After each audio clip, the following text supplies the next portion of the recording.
Chers auditeurs et auditrices, bonjour et bienvenue dans l'édition de la revue de presse française sur la RVS pour ce mardi 25 juillet 2023. Ici Nicolas Lena à la présentation et M. Guardona au console technique. Comme toujours, on a le journal L'Express et Midi Madagascar, mais commençons tout de suite par la une du journal à l'Express.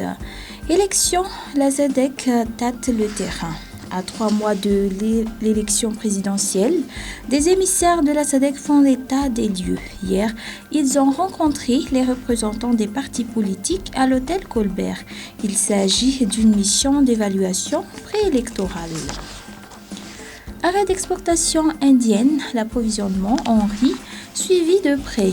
Les importations de riz malgache ne seront pas pour le moment affectées par l'arrêt d'exploitation du riz blanc non basmati effectué par l'Inde.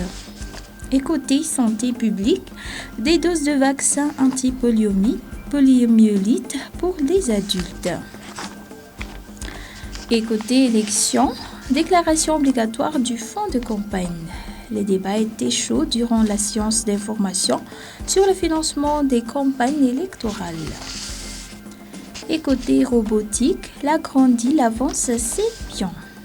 L'engouement suscité il y a près de 3 ans pour le lancement du salon de la robotique et des technologies innovatrices a permis de jauger l'attrait de cette filière pour les jeunes. Et depuis cet événement, les robots events et les autres initiatives ont fait du chemin. Et en actualité sociale du journal, l'Express toujours, production, plus de 300 bébés in vitro à Madagascar. Avoir des descendants est désormais possible pour tout le monde. On compte jusqu'à près de 3000 couples à avoir recours à la fécondation in vitro auprès du centre de fertilité de Madagascar. Côté fait divers à Mouibao, info gendarme en garde de vue. Fraude au bac, 3 candidats veulent réussir à tout prix. L'histoire de 3 candidats à l'examen du baccalauréat général aidés frauduleusement par un enseignant à s'en sortir, a touché les autorités dans l'ITAS d'après l'article du journal.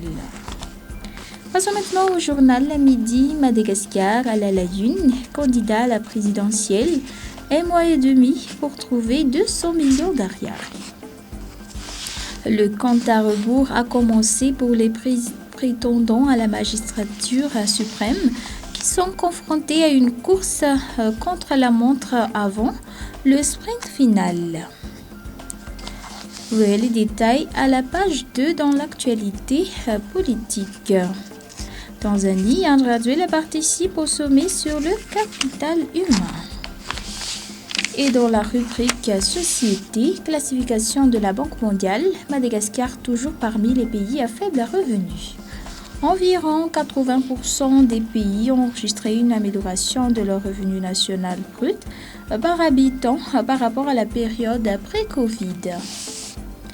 Et côté cannabis, les luxembourgeoises peuvent désormais cultiver des plants chez eux.